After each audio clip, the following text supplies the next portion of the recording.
like you to give it up for Mr. Nick Manfredi.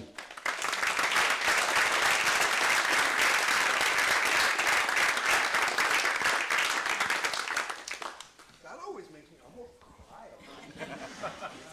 Last time he had to think. Yeah, a little way different. Well, I don't know what else I can add. You guys, that was really good.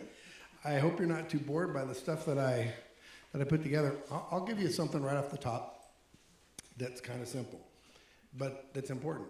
And maybe you already know kind of the sentence, but here it is. If I could offer all cash and close on the day you want, what's the very least you'd accept?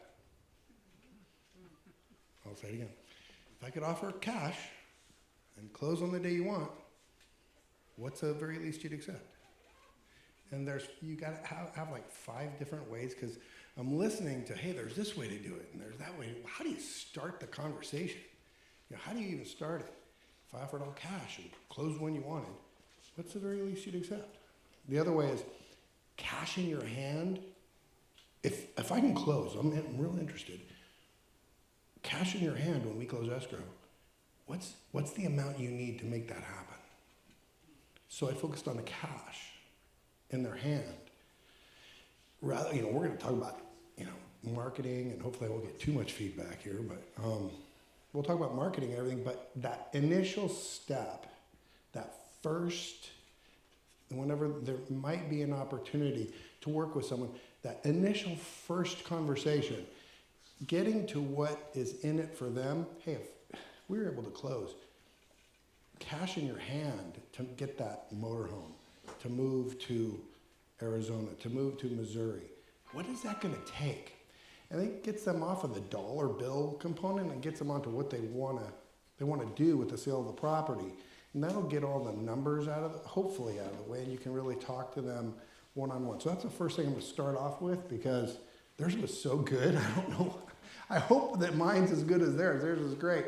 I'm Nick Manfredi. I've been doing this about 25 years, a little over 25 years. I probably bought, I don't know how many houses. We'll call it somewhere between 600 and 700 houses. I really don't know. From hedge funds. I got I'll talk about, I was a psychotherapist. I was super, super depressed as a psychotherapist, and I prayed one day, and my whole life changed in one day, and literally in one day. And I went to work for a company known today as CoreLogic, which was a big data company. And I was one of the guys selling the automated valuations that you see on Zillow, etc. And it wasn't long before I met a lot of investors like you guys in here, and one in particular by the name of Mike Cantu. And he said, you think I could do this? He's like, yeah, you can. You have all the data. And so I started in it, and never really looked back. So psychotherapist that was depressed into real estate investor, super happy. So I'm going to try and cover all these topics, but I'm not going out of your area, right, for viewing? No, you're good. Okay. Going to talk about specific topics. One, what I expected when I was last here, and it didn't happen, and it's good that it didn't happen. We all were blessed by what I thought might happen didn't occur, which is these price declines. And I didn't bet the whole farm on that, but I thought they were going to decline and continue to decline in 2022. They rebounded instead. Prices came back after, shall we say, 2023. We're going to talk about a little about that. What's expected to occur up until 2030. Like, you really can't know for certain what's going to happen up to 2030. A lot of things can happen. But if they just stayed, if we didn't have any black swan events, no wars, Trump doesn't get assassinated, all that stuff, if those things, then what might it look like? Because we really can't predict some of those major challenges, a war in the Ukraine and so forth. Marketing strategies that I'm doing right now, and there's over $1.2 million, $1.3 million worth of marketing budget, and then I'm going to tell you what those numbers are and what they look like. They're kind of scary. They're kind of scary. It's a lot of money that people are spending out there. The profit stats from those marketing dollars that are spent, wholesaling versus wholesaling versus retailing properties or fix and flips, and then suggestions for new investors and more experienced investors. So this was, and I can't see it too well from over there, this was what I thought might happen. So you have 1983, that was towards the bottom of a market. 1991 was kind of the top, remember, after the Gulf War, or right around the Gulf War. 1996 it dropped, went back up in 2006, dropped back down in 2009. Remember, these are major swings, right? And here we are now. Was it going to be a major swing? Well, this time it didn't happen so far. I'm not saying that it will or won't. Doesn't look like it will. But I thought that it was going to work. Okay, it didn't go down, and that's a good thing, because if it went down at the rate it was going down, it wouldn't be done until right about now. And if you've ever been in a down market, it's really hard to buy when it's dropping $10,000 a month and no one believes you. And you're like, I'm gonna sell it in 6 months, so I gotta take off $60,000 and then provide you with an offer. That's tough, but why didn't it go down? I mean, why? Why didn't it go down? That's what I wanted to know. Well, here's the major reason, and I was not persuaded as to why that people would hang on to their properties. I thought they'd panic more, but they didn't. So in this case, what we have is a $500,000 house that someone bought, say in 2016. Their PITA payments are $2,708, and we'll say they're gonna sell now because it doubled, and they're gonna sell for $1 million. Well, not too many people necessarily wanna just do a lateral move, right? The wife wants to go ahead and get maybe a $1.3 million house. I mean, you really wouldn't move from, even though you had a $500,000 house that made it to $1 million, you're not just gonna move into something laterally and get a 7% mortgage. You're just, there's nothing in it for you, really, right? You want that upgrade. But that's not what's happening. Why? Because $1.3 million house, you put all of the money down that you got, $500,000, now your PITI is $62.77, and you've only got a $300,000 upgrade. That's it. That's why it's not happening. You guys kind of you know it. We haven't, maybe some of you have done some of the math, but that's the only reason it didn't happen. I wasn't persuaded that people wouldn't dump their stuff and collect their cash because I wanted to. I mean, I didn't, but I wanted to. So the median household income is also crazy. Like right now, you need to make $220,000 a year to buy a median priced property. And California's median income is only right around 90,000 bucks a year. I mean, that's crazy. So that kind of disparity, it ends up creating real downward pull in the market as far as pricing is concerned. Think about it. 84% of Californians can't afford a median priced property. That's a lot of downward pressure. I thought it would continue to go. Well, why hasn't it? Number one reason, supply. It's the 800-pound gorilla. There's no supply. So we've seen, we have the lowest, that is if you account for the workforce, we have the lowest amount of sales in the history of California since we've been collecting data. That is scary, but this is important for you guys, and whenever you're saying, okay, what am I gonna do? Where's my career gonna go? What kind of decisions should I make? How much money should I put aside? These little data points that we're covering should be important to put away so that you're a little bit more educated on making an educated decision. So we've never had this low a supply. Is that something that is, how important is that? It's really important, but here's why we're not seeing price declines. Because demand is weak, just as weak. We're at equilibrium. So when you've heard in economics, supply and demand, it's all supply and demand.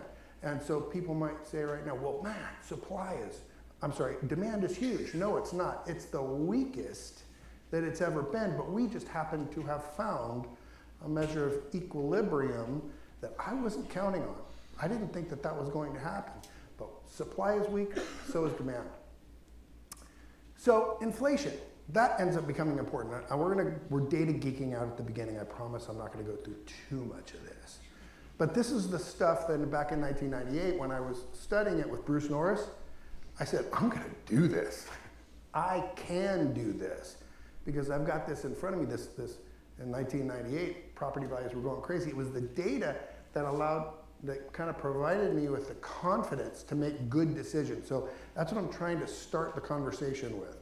So U.S. inflation rates, they've been low for years and years and years. We've always been right at that roughly 2% margin. Right now, you guys know, we just went through this huge, massive amount of inflation. Why? Because Biden went ahead and threw in 40% more dollars into the system and diluted the dollar. So whatever we bought for $100,000 is now going to cost $140,000. So if you add 40% more dollars and cents, I should say dollars into the market, you just flood it and you just print it, it's going to dilute the dollar. There's a guy locally that you should probably follow, super smart guy. He has a thing coming up with Lance Martin by the name of Chris Thornburg. And no one said it better. When the Fed increased the number of dollars in the system by 40%, holding all else equal, you can expect a 40% increase in inflation. It's not brain surgery, is it? I mean, so then the question is, where are we right now? And then how much are we going to continue to inflate? Maybe at what speed? It's important stuff. So this slide goes ahead and just compares the decades versus where we're at right now. Okay. So you had from 1990 to 1999, there was 32% inflation. From 2000 to 2009, we had 28. The next decade, 2010 and 19, we had 18.9. We're already at 21%, and it's only been 4 years. So we're on track. So this is helpful. We're on track, just like Thornburg said, to be at 40% inflation by the end of 2030. That's the speed that this inflation is. So when people say, oh, we got inflation down to 2.5%. Could be a good thing. I'm not saying it doesn't feel like 2%, right? It doesn't feel like 2%. But that's important if we're going to make decisions with some of the next data pieces I'll share with you. JP Morgan says that they don't think. So now instead of me saying it's going to drop because of this or that reason, I'm going to blame it on JP Morgan. But I think that they're correct. We don't think they thought that we're going to see affordability return through a home price crash. Instead, what they think is going to happen is it's going to be through wage inflation. So now we can track wage inflation to figure out or have an expected amount of wage inflation so we can say, when is this going to end? When is housing going to be more affordable? Because it's unaffordable. By unaffordable, I'm saying $220,000 to buy a median price property. That's unaffordable. When are we going to be more, when are your kids going to be able to buy houses again? When they get a decent job as a fireman, paramedic, and they can't right now. That's silly. That's crazy. And how long is it going to take? So JP Morgan says, Los Angeles, when are we going to get to 28% affordability? Right now, remember I said 86% of the people can't afford a house? 16% can. 16%. What is affordability? According to JP Morgan. In California, it's 28%. So from 1991 until 2006, the average was right around 28%. That means 28% of Californians could afford a median price property. When are we going to get back there? For Los Angeles, 2032. To me, that's kind of brutal. That means, what does that mean then, though? It means that are they expecting a crash? Yes or no? No, they're not expecting a crash. What does that mean in terms of what we were listening to earlier? What's the likelihood then, if we're looking at the data suggests there's not going to be a crash. How confident can you be about buying property at least where you're making a profit when you buy, not necessarily speculating on price increases, but should you be afraid of a price decline that wastes away your profits? Probably not, right? Probably not, right? What? Would it make sense? I'm just seeing some blank eyes. I want to make sure I'm saying this. I want to make sure I'm saying this. Okay, well, I might be geeking out too much on the data now. Sorry, Evan. Evan said don't geek out too much on the data. Here's the thing. If we're not going to be affordable, not just affordable, like immediate, the affordability that some of you were around from 1991 to 2006, and I bought a house in 1996, and you know I was making good money, but not great. Now you got to make $220,000 to buy a median price property. If we're not going to reach affordability, that means that things aren't going to crash. If things crashed, it would become affordable right away. That doesn't appear that that's going to happen. San Diego, it looks like they're saying 2028. So, yes. Your 220,000, is that California then? Yeah, that's California. I don't want to go over all of the United States. It's more meaningful here. So let's talk about some of the marketing strategies. So this is kind of scary. So I spoke to a person who is in an area that we're not competing in, and added some of his dollars, my dollars together to give you really robust data on the dollars that are required in order to obtain a deal or deals, and then what the return on investment of those deals are, and this is assuming you're a good buyer. Number one, texting. There's texting. How many of you have gotten texts? Hey, you want to sell your house? I mean, we get those all the time. There's a lot of texts. It means there's a lot of data. It means you're mining a lot of data. It means these people are being texted all day long and someone needs to answer those texts. It's a laborious process. It's an all-day thing. But the return on investment isn't bad. By return on investment, what do I mean by that in the slide? If you spent $1,000, you'd make $4,900 if you were a good buyer. $4,900. In other words, if you spent $10,000, it'd be about $50,000, right? See, I'm talking about on texting, the far right-hand column. What is the average cost to get the deal? $4,000. The average cost per deal, $20,000. I'm sorry, the average amount of money per deal, $20,000. Now, this is important on this. These dollars and cents are for wholesaling, all of them. So these are not retail deals, because I wouldn't do a deal or retail it, that is buy it and fix it for $20,000 and have it take 6 months. This is all wholesaling transactions. So the retail, you'll see, I have another slide in a second. The retail transactions, you can make a lot more money. But if you're going to be spending this much money, look at the marketing dollars that are there. Texting, $61,000. Cold calling, $68,000. Pay-per-click, $360,000. You can see how that adds up real quick. Adds up to right around $900,000. I'm on track this year, just marketing expenses alone at $300,000. So I kind of put ours together with theirs, and his stats for the return on investment and mine are almost identical, like hardly any percentage off. So are these slides going to be up so I don't have to go through every single item on this slide? But this is important stuff. If you're going to figure out what am I going to be doing, Evan's really good at what he described. It sounded a lot like that personal marketing, knocking on doors and so forth. You can't. It's hard to lose door knocking. I will tell people on a consistent basis. I'll go buy a house. I can't tell you almost every house that I door knock because I'm lazy. I buy the house next door. I have one right now on Aragon in Paris. I bought the one. Talk to the people next door. Want to sell your house? Yeah. Okay. What's the very least you accept? Well, I heard what you paid for them. I'll take what they said. So, okay. I bought the one next door for $135,000, and I just closed at $420,000. And then I bought the house next door for $135,000, and I'm putting a new mobile home on that one. But both of them are pretty big returns, just massive returns on those. But he's dead on, and here's a good one. You ready for this? This is really good. You don't need any money, and we're colleagues, right? We're colleagues right now, right?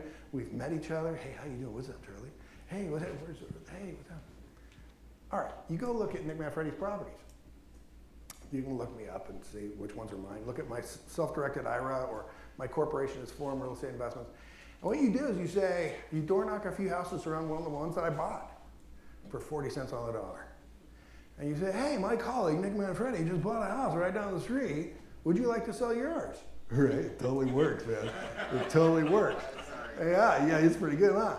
And guess what? They go, well, yeah, you see that one that's all fixed up, that looks absolutely beautiful, that has the green grass in the front? And yeah, it's the best looking one in the whole neighborhood. Well, he bought it for $135,000. And would you? Does something like that work for you? No. How much does? 200? Okay. So that, I mean, Evan was talking about, that doesn't really take any money. This does take some cojones, but act as if we're colleagues. And then call me. And then call me. Do not call Evan. All right. The pay-per-click, so let's go through a couple of them. Cold calling, you get the people from the Philippines. Charlie's really good at that. I know you were doing a bunch of that, but you want to talk about hard, it's a little harder to get these days, but Charlie, does that return on investment about three times look about right? Yeah. Are you telling the truth, or are you just being in front of everybody? No. Okay, all right. Pay-per-click, same way. Pay-per-click's pretty good at 4.6, but some people have said it's been decreasing. I just put out, I'm spending like, I don't know how much. I think I'm spending $18,000 a month on pay-per-click, and spent the money last month, I think I only spent last month like $5,000 for a short period of time, and then I go, oh, okay, I'm gonna start doing more of this. And I bought a house subject to, I gave him $15,000, and I'm gonna make the mortgage payments. It needs paint and carpet, and I'll make $60,000 on it.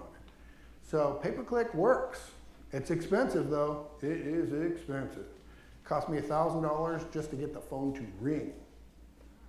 Just to say hello, and they're like, screw you. I'm all like, here's $1,000. All right, TV. I'm not doing any TV, but this colleague of mine is not such a big return at 1.6. So the average cost per deal is $17,000. Oh, by the way, that pay-per-click number is where it says average amount of dollars per deal is wrong. It's $30,000. So I noticed that earlier. It's not $3,000. It's $30,000. And by the way, that's wholesale. That's a wholesale deal. That means another investor picked it up for a much, they're going to go ahead and do the full flip. That's all of these numbers, by the way. Facebook. I'm not doing any Facebook. Facebook's like, the billboards you're seeing, and it's like fat guy I don't like from Seller's Advantage with the everywhere. I hate that guy. But he spends $1 million a month on marketing. And homie is killing it, but he has been for a long time. And it creates some name recognition, brand recognition. So that's more of what, I don't see anybody going on Facebook going, hey, where's Jim? And there's my friend. Oh, maybe I'll sell my house. But it does create that name recognition. Pay per lead, yeah. Sorry. He also buys at 80, 81, even 82. Yeah. So it's hard to compete with that dude. It's hard to compete with that dude, but I think that they're not going to buy some of the stuff. He won't buy some of the stuff that we buy, and he wholesales too. Yeah. He wholesales too. So. Nick, would you explain about the 81, 82? Yeah, 81. That means if it's worth $100,000, and so you can do the multiple like $400,000. But if it's 81 cents on the dollar, it means if it's worth $1 million, he's buying at $810,000, which sounds like a great deal, right? Wrong, not a good deal. So it's difficult to make money on that once you pay the holding costs, the other fees that are associated with it. I buy on a consistent basis 50 cents on the dollar, and I need to kind of get it there. I think he's just buying like lipstick type, a lot of lipstick stuff. So I can buy lipstick stuff maybe 70 cents on the dollar, but 81 cents on the dollar is almost impossible. So those are often deals that we never buy anyway. I still don't like them, but I wouldn't buy those deals anyway. Pay per lead, that's whenever you go to like sellmyhousefast.com. And these are guys that will then go ahead, it costs them $80 to go ahead and get that lead. then they'll sell it to you as opposed to having your own Google pay-per-click, and they'll sell it to you for 300 bucks. So they're kind of an aggregator of these leads. They're doing a great job of doing the marketing, and they're showing up pretty high on the list, not always, but pretty high on the list.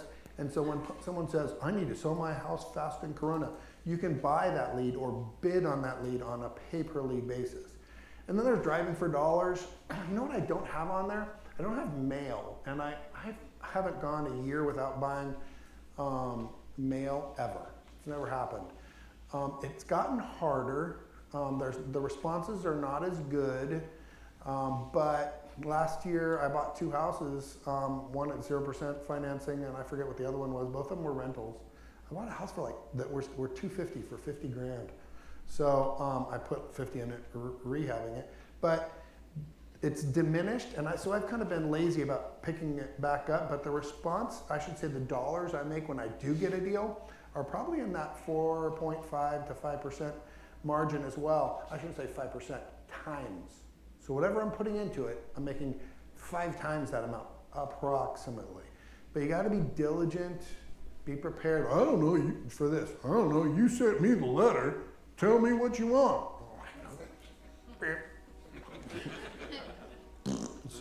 Hang up on them. They're very rude sometimes. You got to get used to those FU calls. You got to be a professional. I've got the best FU call. I got to let you listen to it someday. I got to put it on. It's not for children's ears, but it is funny as heck. Okay, so here is the projected profits. I'm not going to say who this is because this is being recorded. But bottom line is that's us. So for wholesale deals, we got, in the last 9 months, you can see I'm not a gigantic volume guy. I'm more like I like bigger profits. But 9 wholesale deals, an average of $28,000 per deal. 6 retail deals, so fewer retail deals, which we're going to probably change this year with the average of $109,000 per deal on the retail deals. That means you bought it, renovated it, and then you fixed it. I'm sorry, and you sold it.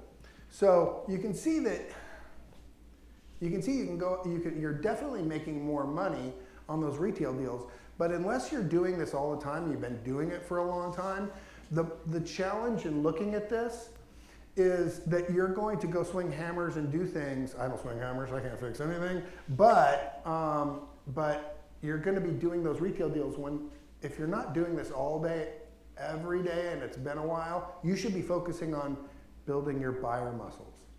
You should be focusing on becoming the very best buyer you can be. I'm going to talk about some ways you might do that in a moment, but is this making sense so far? So these retail deals, I didn't spend 300 grand this year on this. I don't know exactly what I spent, but it's probably less than half. But we're just upping all of our marketing dollars because it's working. Any questions about that so far? Are you keeping any, Nick? I have 17 rentals right now that are paid off for the most part or have 0% financing, and I'm moving some in some areas out because it's getting a little too far away. Hemet's getting a little too far away, and I've got like 3 vacancies right now because I've been buying houses and I've been lazy. That's embarrassing. You're getting a full, one's been like vacant for like 4 months, and I'm just like, I'm gonna sell that one sooner or later. Isn't that terrible? That's bad. I know. It's Andy back there. You know you're gonna feel guilty if you say something like that, and Andy's looking at you.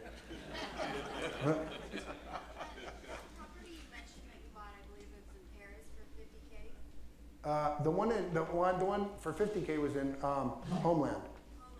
So you bought it for 50K, but it got appraised at 250. How did you bypass that part? I'm saying it's worth 250, and I'm better than any appraiser. But I'm saying it's worth 250, but I bought it for 50. But I don't go through it. I wasn't through an agent. The guy called me. It was a letter. He had kept my letter for like 2 years.